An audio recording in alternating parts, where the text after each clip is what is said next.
There's something called the Osiris Shaft, which is located directly under the causeway between the Sphinx and the second pyramid. It goes about 100 feet underground. It's carved out of the limestone bedrock. It's the creepiest place I've ever been in my life. It's disturbing.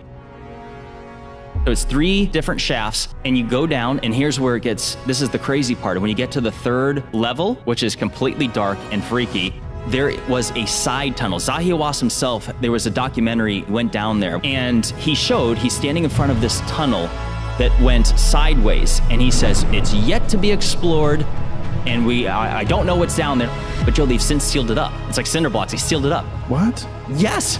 There are things that have gone underground in Egypt that, for whatever reason, Joe, is just off limits to the public.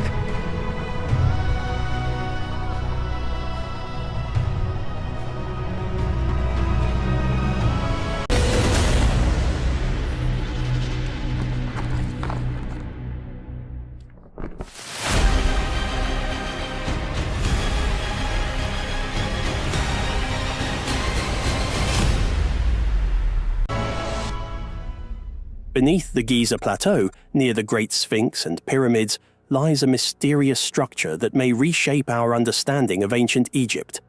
Known as the Osiris Shaft, this subterranean complex challenges conventional timelines. Could it predate the pyramids? And what was its true purpose? Recent discoveries and a groundbreaking dating method have led Egyptologists to rethink what they thought they knew about this ancient civilization. The Osiris Shaft descends 35 meters into the bedrock beneath the causeway leading to the Sphinx. It comprises multiple levels, with the lowest chamber housing a granite sarcophagus surrounded by water. This chamber is sometimes referred to as the Tomb of Osiris. But what exactly was this structure intended for? Its purpose remains shrouded in mystery, with no clear answers in sight. One of the most intriguing aspects of the Osiris Shaft is the unusual material used in one of the sarcophagi. Egyptologists discovered a stone unlike anything previously found in Egypt. How did it end up here, deep in the bedrock? Even stranger, the structure itself seems to have been designed without easy access in mind. There are no steps or ladders leading down to its depths.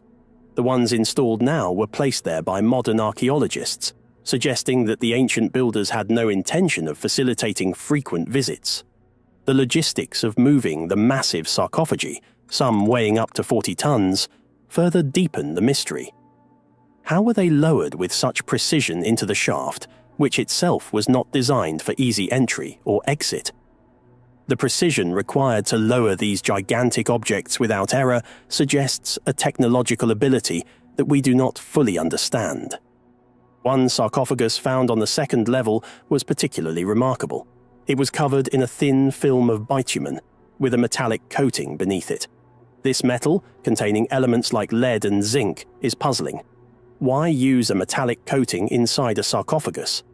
Lead, in particular, raises questions, as it is known today for its use in radiation shielding.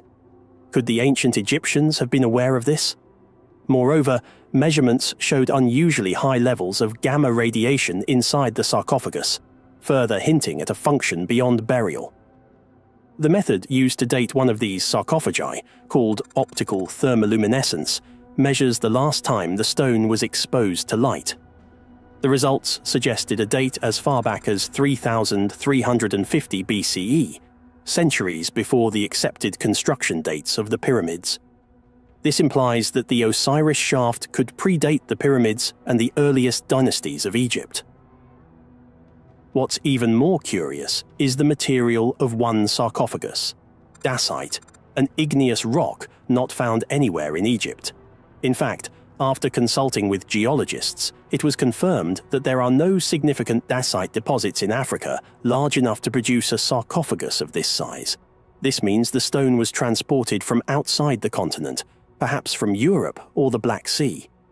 The logistics of transporting a 40-ton block of stone across seas and deserts remains a mystery.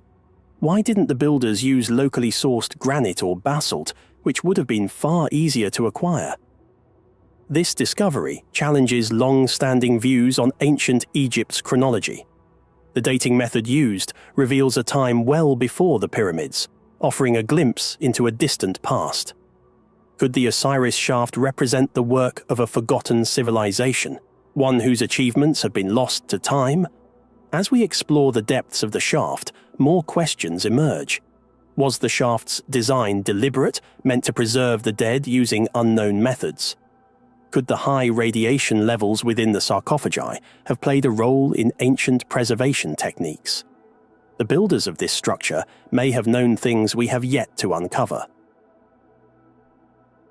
As archaeologists delve deeper into the Osiris Shaft, they challenge established notions of ancient Egypt.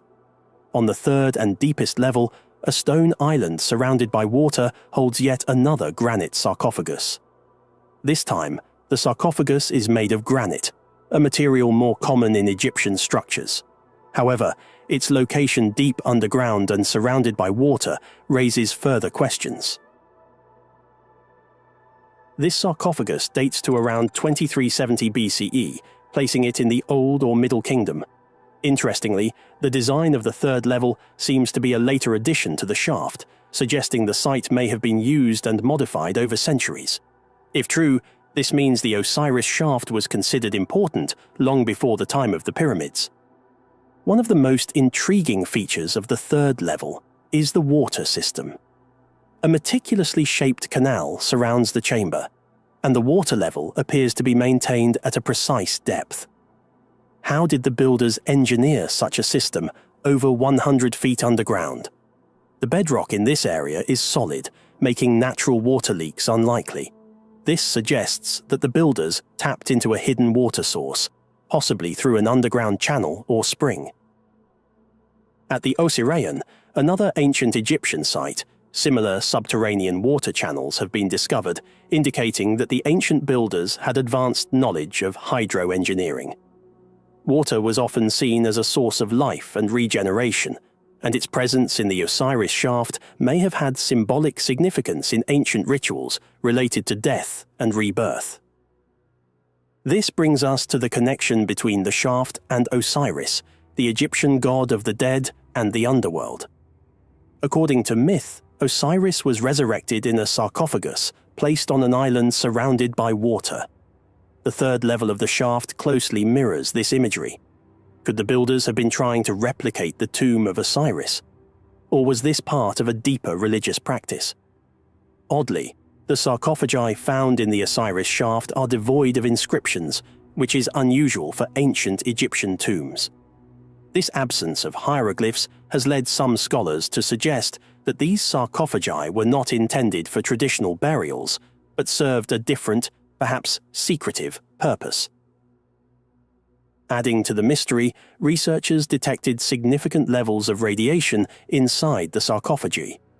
Combined with the lead coating found on the second level, this suggests that the sarcophagi might have had an advanced preservative function, something we do not yet fully understand.